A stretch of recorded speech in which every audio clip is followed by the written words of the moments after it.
Bonjour à tous, alors j'espère que vous allez tous très bien. Je me présente, je m'appelle Soumaré Tiguidé. Alors aujourd'hui, j'ai l'honneur et le plaisir de recevoir Mamadou Diabaté, dite DG. Alors Mamadou Diabaté, c'est un grand griot. En français, on les appelle les griots. En soninké, on les appelle les Nyarmala. En Wolof, on les appelle Gewel ou Kewel.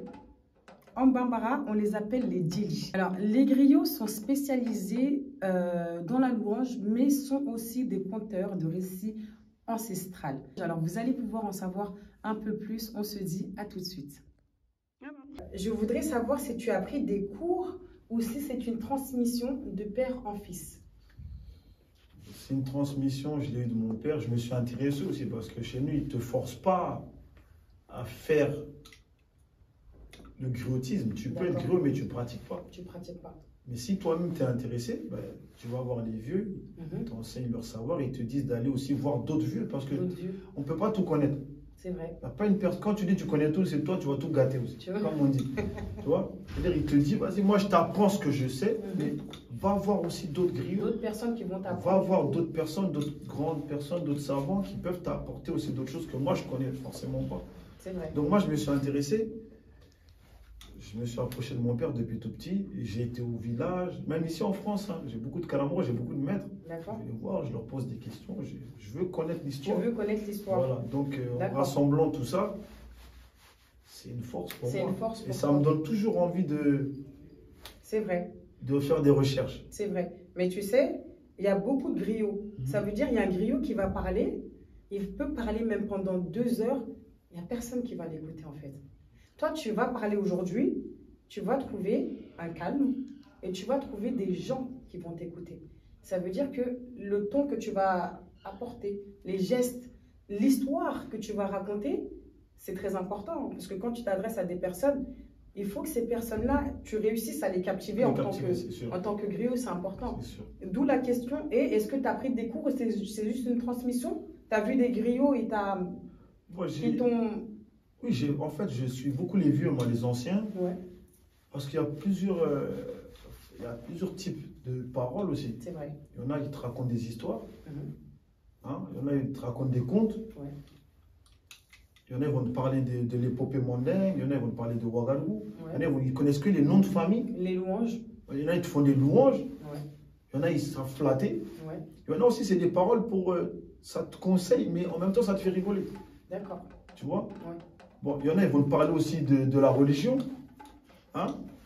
Il y en a qui vont te parler, par exemple, de ce qui se passe, de l'actualité tout de suite en France. Donc, il y a plusieurs choses, il y a plusieurs façons de parler.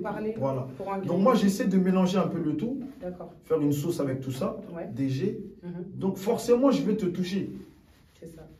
Tu vois, si toi, il y a ton mari. S'il ne veut pas m'écouter parce que je lui parle, par exemple, de son nom de famille, je vais lui parler de sa femme, il va m'écouter. S'il aime sa femme, il va m'écouter. Hein? Hein? Il va t'écouter. Et en même temps, nous aussi, aujourd'hui, parce qu'autrefois, tu as vu, les grues, ils allaient même sur les lieux de bataille, tout ça. Mais aujourd'hui, notre bataille, c'est quoi? C'est pas d'aller s'entretuer ou se faire la guerre. Moi, aujourd'hui, c'est de donner la force aux gens, de leur dire non, le combat, aujourd'hui, c'est de... Toi, tu as quitté l'Afrique, tu es venu ici, par exemple. Le combat, c'est de n'oublie pas d'où tu viens. C'est ça. Tu es venu ici pour travailler, pour subvenir aux besoins de la famille, pour les aider, la faim, hein? Il y a beaucoup de choses, tu vois. Le développement aussi. Le développement. Donc, le but, c'est de faire des rappels sur ça. Tu vois, tu es venu, c'est bien l'Europe. Mais n'oublie pas d'où tu viens. Si tu veux que là-bas, tu sois bien aussi, il faut que tu bosses beaucoup ici. C'est ça. Pour mettre la famille à l'aise. Parce que tout le monde compte sur toi. Tu vois, quand tu dis au pays, moi, je vais en aventure. Ah, il dit, ah, mon fils, il est en aventure. Donc, eux, ils comptent sur toi. Et toi aussi, il faut que comme on dit en sonique, il faut attacher ta ceinture. Exactement. Tu vois, donc, il y a tout ça. Il y a tout ça. Il faut que tu arrives à captiver les gens sur l'actualité, sur ce qui se passe. Pour qu'il y ait un courage et moto, comme on dit en sonique. On va en cas de souta. Voilà, au cas de souta. Tu es dans bouté moto. Ouais, d'accord, ok. Voilà. Cœur de lion. Cœur de lion. Yes. C'est pour ça que tu as la bague. Non, ça c'est un peu pour le style. C'est un lion dessus? C'est un petit lion dessus. T'aimes bien les lions? Ouais, j'aime bien, toi, quand tu vois un lion, c'est, tu vois? Ouais, c'est la force. C'est la force. Exactement. C'est ça. C'est ça. Moi, je suis là pour motiver les gens, pour les recharger. Hein. Ben, c'est bien. Dire, allez-y, on en a besoin. Ouais. Et même aux jeunes d'ici aussi. Et ouais. Tout ce qui se passe, il y a beaucoup de mamans et de papas qui pleurent. Je suis là aussi pour dire, écoutez, la vie, c'est pas... Quand tu vas de l'autre côté, là, tu ne reviens plus. Et là-bas, tu dois aussi t'expliquer. Tu vas dire quoi au Dieu là-bas quand tu vas arriver? Hein? Que je ne savais pas. Là-bas, c'est trop tard, tu ne peux plus faire marche arrière. Donc, c'est ici qu'il faut bien travailler. Sur terre, on est là pour travailler. C'est vrai. Tu vas aller au paradis, il faut travailler ici. Tu vas avoir une belle maison, il faut travailler. Tu vas avoir une belle femme, il faut travailler. Une belle voiture, il faut travailler. Il faut travailler. Et si tu te relâches là, ceux qui travaillent, eux, ils n'ont pas le temps, ils avancent. C'est vrai. Toi, tu n'es plus dans le mouvement. Quels sont les plus grands griots qui ont été ta référence? Moi, déjà, à mon père, Ouais. Tonton Diabaté, il y a Ganda Fadiga, que tout le monde connaît. Il y a Tidjane ou les Bondi Ronte de Barounou. Il y a le grand griot de Diawara, Suntung Dramé. D'accord. Il y a Djili Baba Sissoko, qui est un très très grand conteur, qui est aussi mon grand-père, D'accord. qui est Bambara. Il y a beaucoup de griots. Il y a beaucoup de griots qui ont été ta référence. Chacun a son style et a sa façon de raconter. Donc ces gens-là, même aujourd'hui, je les suis. Je suis les anciens cassettes, les vidéos. Ouais. D'accord. Moi aussi, ça me donne envie de ramener quelque chose d'autre qu'ils n'ont pas fait. C'est vrai. Moi, le griot que je connaissais, je l'ai connu par rapport à mon père. Quand il mettait la cassette, tu sais, avant, il y avait une radio. Les petites radios où tu mettais la cassette, c'était en bois. Comme ça. Oui, les sagnos. Donc, c'est ça. C'est ça. Donc, quand il mettait, nous, on éteignait parce qu'on n'aimait pas. Ouais, parce que tu comprends. Et on ne comprenait pas et surtout, on ne connaissait pas. Mais lui, il était fan vraiment de Ganda, qui est venu plusieurs fois, à plusieurs reprises à la maison. Mais c'est en grandissant, du coup. On a toujours ces cassettes et en grandissant, là, je les ai dans mon téléphone. Et je vais dire, attends. Je vais écouter un peu. Je vais écouter un peu de Ganda, ça va me relaxer. Et je comprends, du coup, ce qu'il dit parce que j'ai fait des recherches, ça m'intéresse beaucoup. Et je comprends aujourd'hui pourquoi mon père, en fait, il écoutait ça. Je comprends. Vraiment. Et je sais que là, aujourd'hui, vous avez l'art et la manière d'encourager certaines personnes. Ça, parce que je sais pourquoi mon père, quand il écoutait ça, ça lui donnait en fait... ça lui donnait la pêche. Ça lui donnait de la pêche et ça lui donnait envie d'aller... D'aller travailler. Exactement. C'est ça. Aujourd'hui, c'est ça. Comme je dis, autrefois, les grues se déplaçaient sur le lieu de bataille. Il y a beaucoup de... Tu vois, le grue, là, c'est un homme ou une femme avec une multicasquette, tu vois. Ouais. Plusieurs fonctions. Aujourd'hui, nous, c'est quoi? Le but, c'est de donner le courage à ceux qui nous écoutent. Sur tous les plans. Sur tous les plans, travail, respecte tes parents, respecte les autres. Ouais. Tu vois, de motiver les gens. De motiver les gens. Parce que si tu travailles, la première personne qui va avoir les intérêts, c'est toi-même. Ouais. Si tu travailles, tu pourras faire ce que tu veux. Mais si tu ne travailles pas, tu vas les voler. Et si tu voles aussi, les coups qu'il y a derrière le vol, là, ça aussi, c'est toi seul tu vas recevoir les coups ou bien. C'est clair. Donc nous, le but, c'est aussi de pousser les gens vers le bien, prêcher des bonnes paroles pour te donner envie d'aller travailler. Okay. Pour te dire, ah, toi, tu as le même âge qu'un tel, lui, il travaille, toi, tu fais quoi? Tu dors. Ouais, tu dors. Tu dors. Tu vas te lever, tu vas dire, ah oui, c'est vrai, j'étais avec lui à l'école, comment ça se fait? Oui, en plus, il est diplômé, je suis diplômé. Comment ça, moi, je ne peux pas travailler? Pourquoi moi, je ne peux pas? Te donner envie, te pousser, tu vois. Le pousser. Voilà. D'accord. Alors, depuis qu'on a commencé cette vidéo-là, on parle beaucoup en français. Mais est-ce que du coup, il y a un message que tu peux faire passer avant d'arriver à la fin de la vidéo? Parce que je sais qu'il n'y a pas que des Français qui regardent cette vidéo. Il y aura des Sonico, il y aura des Wolof, il y aura des... Mais est-ce que tu peux... Je sais que tu parles... Toi, à la base, tu es malien soninké ou... Ouais, je suis soninké. On va choisir les soninké. Je suis soninké, chez moi on parle soninké bambara. J'essaie, je parle quelques mots en Wolof, je parle un peu le peul. J'essaie de parler un peu tout le monde, parce que moi je veux toucher tout le monde. Tu vois, si tu parles soninké, tu te limites qu'au soninké, ça va rester que entre vous. Aujourd'hui on écoute le rap là, américain, mais peut-être tout le monde ne parle pas bien l'anglais. Tout l'américain, on essaie de chanter comme eux, on essaie de les imiter. Or que nous-mêmes on a une histoire, on a une langue, pourquoi on ne valorise pas notre culture, notre langue? Pourquoi l'américain ne va pas parler soninké ou bambara? Pourquoi il ne va pas parler wolof? Aujourd'hui, moi, je suis content quand je sais qu'aux États-Unis, on écoute du Youssou N'Dour, ou du Oumou Sangare, ou du Salif Keita. Moi, ça me fait plaisir. Même or qu'ils ne comprennent pas la langue forcément, mais ils écoutent. Parce que le son, du coup... Voilà. Bon, moi, justement, moi aussi, ça aussi, c'est mon combat de valoriser nos langues. Sinon, si une langue, tu ne la parles pas, la langue, elle se perd. Elle se perd. Voilà. Donc moi, le but aussi, c'est ça, de toucher tout le monde. J'ai envie que le peuple, il vienne, il se dise, eh, mais c'est quoi le Soniké? Il s'intéresse à la culture Soniké. J'ai envie que, je ne sais pas, un Américain, il se ramène, ou un Chinois, il se dise, c'est quoi les Bambara? Hein? Mais le Bambara, c'est une langue. Oui, là, c'est une langue, il y a une histoire, il va aller faire des recherches. Exactement. Il va s'intéresser, il va découvrir, voilà, nous aussi, les Noirs, on a une histoire. Ouais. Hein? Le Noir, il n'est pas fait aussi juste, je ne sais pas, juste pour... On a une histoire, et elle est belle, notre histoire aussi. Le premier grand rassemblement noir, c'est l'Empire du Ghana. C'est l'Empire du Ghana. Ah, l'Empire du Ghana. Ghana, ça veut dire quoi? C'est l'héros. Le pays des héros. Le Ghana, c'est le pays des héros. Ghana, quand on dit Nana, Nana, c'est les Français, bon, je veux dire, le Toubabou. C'est eux qui ont écrit Ghana, sinon c'est Nana.